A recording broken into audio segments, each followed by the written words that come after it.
It's time for the latest in the world of sports, and my name is Abigail Senasusu. We begin with our Ghanaian players abroad, and goalkeeper Razak Brahma will continue his career on the African continent after agreeing a deal with South Africa's Mamelodi Sundowns. The Ghana goalkeeper has spent a 3-year deal with the African champions, and the 30-year-old was available on a free transfer after leaving Spanish second-tier side Cordoba. Brahma will be competing for the #1 spot with Uganda's captain Dennis Oyango, who has been the safest pair of hands, and Zambia's legend Kennedy Imweni.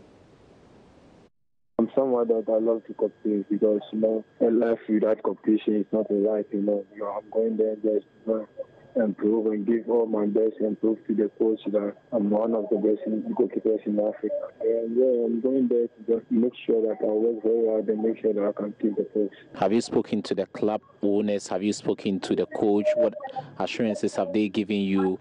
And why are you excited about making a trip to South Africa? Yeah, well, they called me direct from the president. They have a call direct from the president. And let me know that they are very interested in me.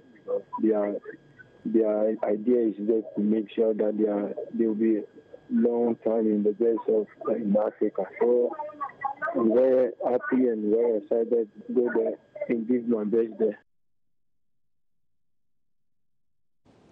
Meanwhile, in boxing, President of the Ghana Boxing Authority, Peter Zwenes, has made a 10,000 Ghana cedi cash donation to boxer Isaac Aye, who was allegedly knocked down by a police vehicle in May this year, went through a neck and spinal cord surgery and subsequently ending his boxing career. Mr. Zwenes has promised to pursue the incident to its logical conclusion and also retrieve all compensations due the former national welterweight champion. Yeah. We know he's been certified unfit to continue to box professionally. And I believe that is a big setback for him. For a young man who is in his prime as a boxer, to be told that because of this tragic accident he cannot box again is a very big setback. So I personally took it up for myself to pursue this matter and bring a civil action for him for damages against the police and the Attorney General's department. I've already written to the police for a copy of the police report, and I believe they are working on it. As soon as we get the final police report, we'll bring a civil action in court and ask for liquidated damages, not only for the current injuries he suffered, but for the loss of the opportunity to box into the future. The court will be looking at how many boxing years he has left, how much potentially he would have made, if a good boxer, what prospects he had to be a world champion or to advance forward. And these are the things that will be taken into account into calculating what damages he will be awarded. So we want to make it clear that we haven't abandoned him, and that there's a civil action we want to pursue on his behalf very soon.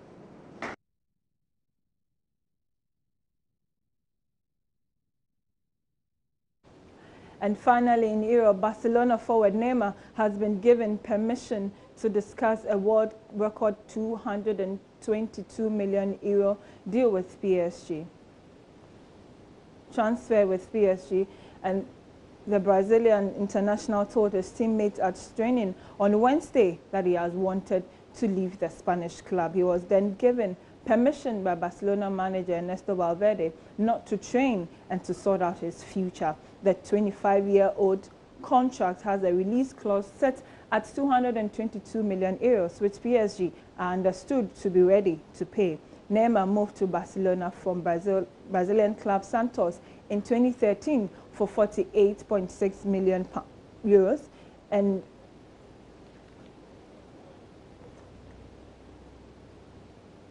and signed a new 5-year deal with the 24-time Spanish champion in 2016. His representative, Wagner Ribeiro, who on Wednesday tweeted he was in Paris, said last year that his client has been offered a tax-free £650,000 a week deal to sign for the French club. And that's all for sports. My name is Abigail Senasusu.